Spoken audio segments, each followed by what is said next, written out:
So what is going on in the Ukrainian war? What's actually going on? Not what people are saying, not what people think, you know, actually really what is going on inside of the Ukrainian war. Now, you've heard all the narratives before, right? And what the Democrat Party says and believes is that they believe and think that, or what they say to believe is that they want to stop Putin from creating a new world order, right? Or trying to create a World War III and then pushing into Europe and taking it all over like Hitler and da da da da da da da da, right? And interestingly enough, their way to stop that is to create a World War III. So, anyways, but listen, stupid is what it is. But listen, what is actually going on, right? And if you listen to Vladimir Putin, if you listen to the Republican Party, they say a whole nother thing about what it is.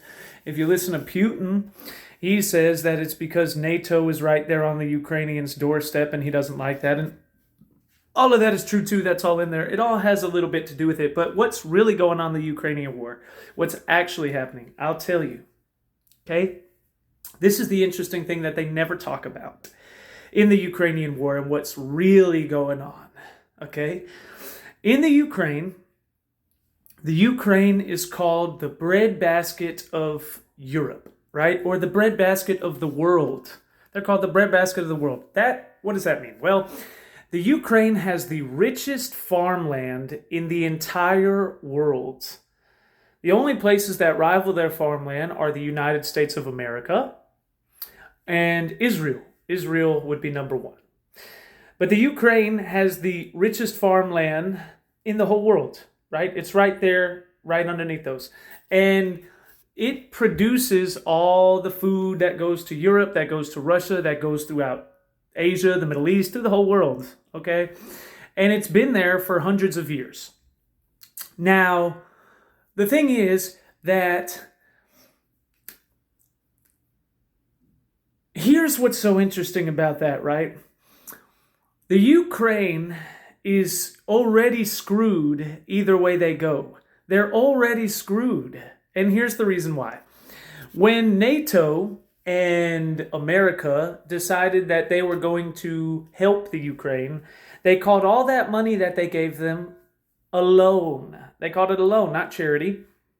But the thing is, why do you call it a loan when you know the Ukraine cannot pay any of that money back? It will not be able to pay any of that money back. Hundreds of billions of dollars, it will not be able to pay it back. So why do you call it a loan? Well, the key is you have to look at the loan agreements.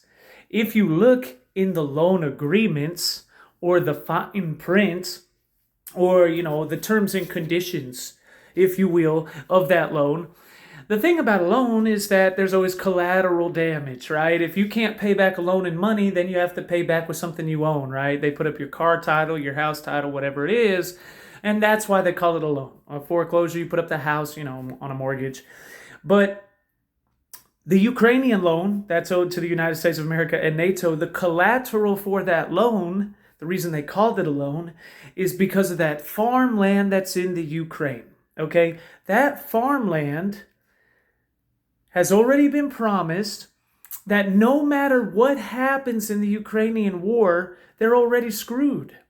If Russia takes over the Ukraine loses all their farmland, right? If the Ukraine beats Russia, let's just say the Ukraine has some comeback behind victory and actually fights Russia all the way back to its border and even takes some of Russia, the Ukraine still loses the right over all of its farmland. Because in that terms and conditions of that loan to NATO and the United States, it says that they have to, because they can't pay the loan back, they have to sell their farmland to European and American companies. European and American companies that are part of NATO and the United States of America, the EU, they have to pay them back with their farmland. They must sell their farmland to these companies, okay? Now, 70% of the farmland in the Ukraine has already been sold to European and American companies. 70% of it's already gone. which means that if the Ukraine wins the war tomorrow, 7/10 of all of their farmland already belongs to someone else and they can't farm on it. American and European companies will farm on it. Okay, so all these Ukrainians that have fought so hard to save their land had it prostituted from them anyways. Okay, now who is the owner of those European and American companies that came into that contractual agreement with them and bought all that farmland and are now the owners of it by contract? That would be BlackRock, of course, yeah. So BlackRock now owns 70% of the breadbasket of the world. And that's what the war is really about in the Ukraine, okay? Vladimir Putin not wanting the Ukraine to become a part of NATO, sure. I mean, he says that. I'm sure he says that. I'm sure to a degree that he might believe that. I also think maybe it's a false flag and that really Vladimir Putin wants to bring back the Soviet Union and the Ukraine having that much of a food supply is good for him. But why does NATO, Europe, and the Democratic Party want to defend it? Why did they go so hard to defend it? They don't care about the Ukraine. It's because the same reason that Vladimir Putin does. They know that Vladimir Putin getting that farmland of the world is a strategical resource, and they want to have the strategical resource of that rich farmland over the world. And so they outsourced it. But really, deeper than that, who's behind the Democratic Party and NATO and the EU? That would be the New World Order. That would be the One World Order. That would be the World Economic Forum with Klaus Schwab. And Klaus Schwab says, you will owe nothing and you will be happy. Blah, blah, blah, blah, blah, blah, blah. And you all know Harari and all that mess. Well, interestingly enough about that is this. The headquarters for that is in Geneva, Switzerland, right? Just go ahead and Google all of this. Geneva, Switzerland is where they hold the G7 conference every year, right? The G20 conference. Now, what is G7? What does G20 mean? And why does it matter, okay? G7, the G stands for Geneva because that's where they hold it every year, Geneva, Switzerland. 7 stands for the 7 most powerful countries in the world. And 20 stands for the 20 most powerful countries in the world. So at the G20, they have the top 20 most powerful countries meet in Geneva, Switzerland every year. At the G7, the most powerful 7 nations meet, okay? And, well, what's interesting is at the G20 conference in 2020, right, back when Joe Biden and all of this happened with the election, at the G20 conference, they had a mode to build the world back better. Okay, that was the word they used. People think that the term build back better came from Joe Biden. You remember when he said, we got to build back better. He did not make that up. He did not come up with that. That is not Joe Biden's words. When you go back to the G20 conference back in 2020, in Geneva, Switzerland, every single member of that G20 conference had the term build back better. All of them did. Throughout Europe, throughout the world, all these European countries, France, Germany, England, all of these, they had the term build back better. They just used it in their own language. In their own language, they had that term. If you translate to English, it's the exact same 3 words, build back better. Okay? That was an all G20 conference in 2020. Joe Biden was told to go back to the United States of America and use the term build back better. Those words don't come from Joe Biden or the United States government. They came from the G20 conference, and all 20 nations researched the whole topic. It's all true. Use the term build back better. Now, where did they get that term?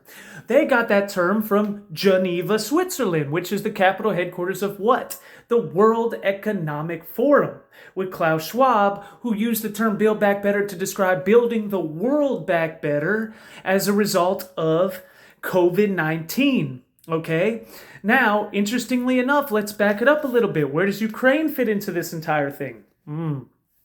Well, if you look at the Ukrainian war with Russia right now, if you back it up to before Russia ever invaded the Ukraine and before Vladimir Putin had anything to do with the Ukraine, you back it up a little bit before then, 7 years before that, it was about 7 years, wasn't it? You had the Ukrainian Civil War. There was already unrest going on in the Ukraine, and the Ukrainian Civil War, that's when Zelensky came to power.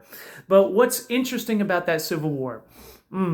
After that Civil War happened, it was the World Economic Forum and Klaus Schwab that went into the Ukraine, and they're the people that put Vladimir Zelensky in power over the Ukraine.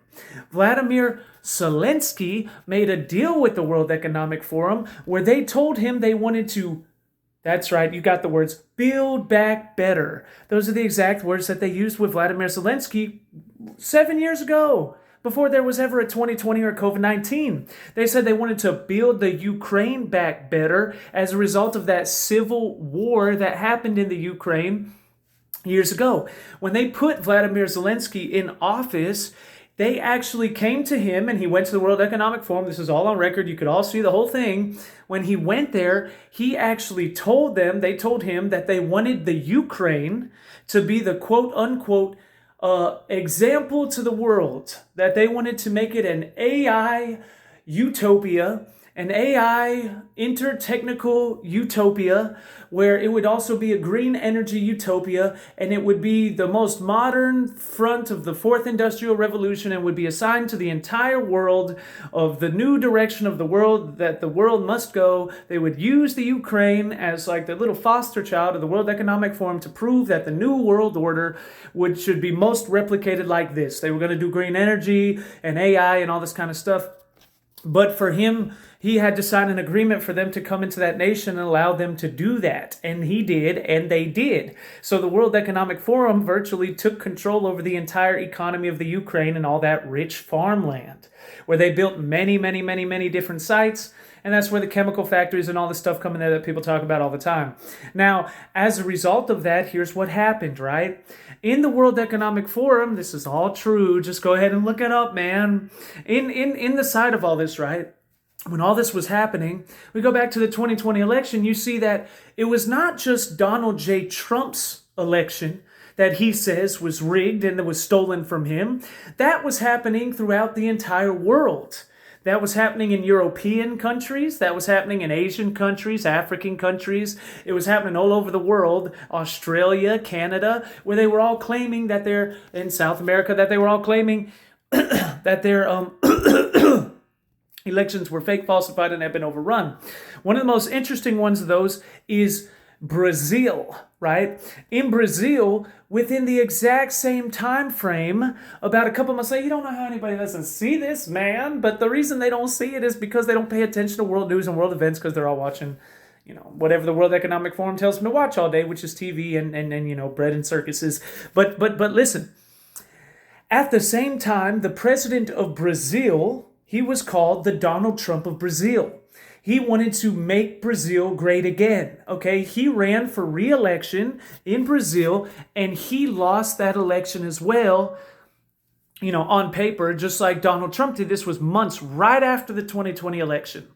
And he said that the election was rigged in Brazil as well. They said that those elections were rigged, and the core fan base of his said the exact same thing they did here. And just like in January 6th, when all those Trump MAGA supporters stormed the Capitol building on January 6th, these Brazilian president supporters, they stormed the capital city and the Capitol building in Brazil when this election happened a few months right after that one.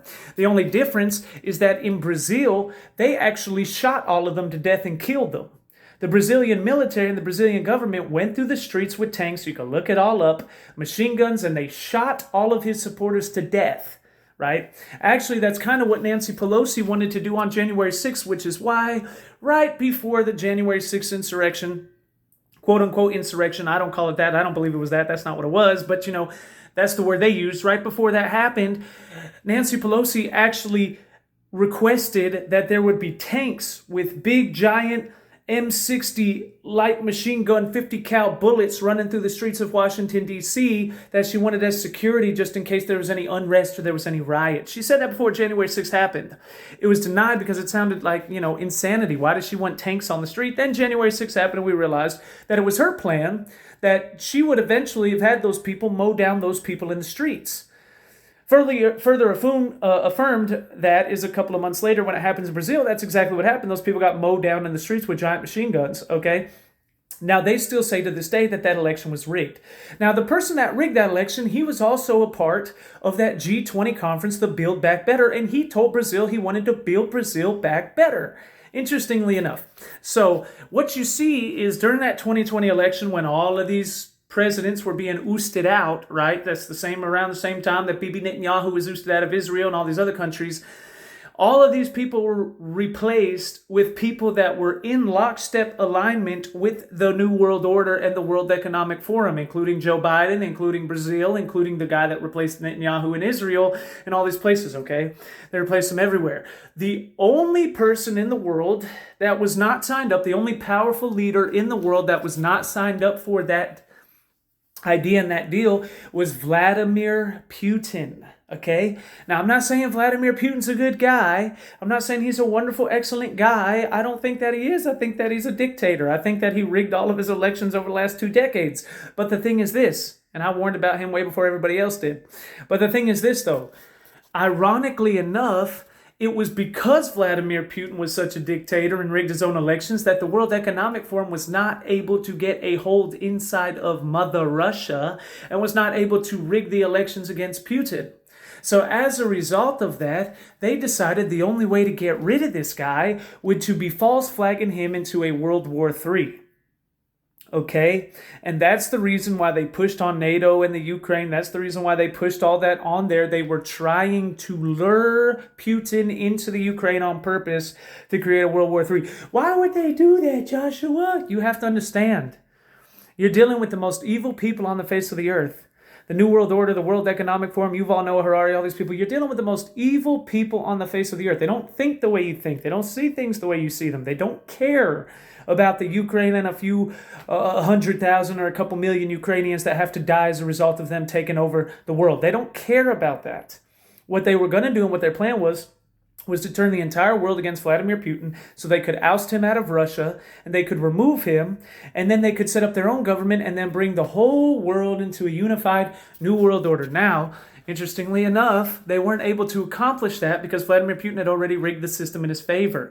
And they had no idea and they did not bet on the fact that Donald J. Trump would come back, a nationalist, and that Bibi Netanyahu, a nationalist for Israel, would come back. They didn't bet on any of that happening, okay? So it's not a coincidence that while Bibi Netanyahu is the prime minister of Israel, that all of a sudden there's a terrorist attack in Israel from the Palestinians and from Hamas against Bibi Netanyahu. That is the same exact false flag event that was used against Vladimir Putin, right, to try to drag these people into an unfavorable position in the eyes of the world so that they could oust them out and then replace them with a New World Order from the World Economic Forum. That's exactly what it is. Now you see, the plan is that even if it hasn't worked so far because of Donald Trump and Bibi and many others, but the thing about that is this. Now, it doesn't matter which way the Ukraine goes because all of that farmland is sold to BlackRock and now they control. If Ukraine wins that war, BlackRock controls the Ukrainian farmland and continues to institute their government overreach to create a new world order. That's what the Ukrainian war is actually about. If Vladimir Putin wins, well, then the USSR gets created and that's just as bad. So really, the point is, that's not really a winner when it comes to the Ukrainian war. The Ukrainian people are the victims of either the disgusting World Economic Forum that's behind NATO and the Democratic Party, or they become the victims of Vladimir Putin and the Soviet Union. Either way, the Ukrainian people have already been prostituted and killed and had their land stolen from them, not just from Vladimir Putin, but from NATO and Europe and from the Democrats inside the United States of America. They're all just as guilty, just as evil, just as despicable. And there cannot be any true restitution in the Ukraine without an acknowledgement of that fact. They're going to have to reject those loans, man. I mean, that's the only thing that they could do. But that's really what's happening inside of the Ukrainian war.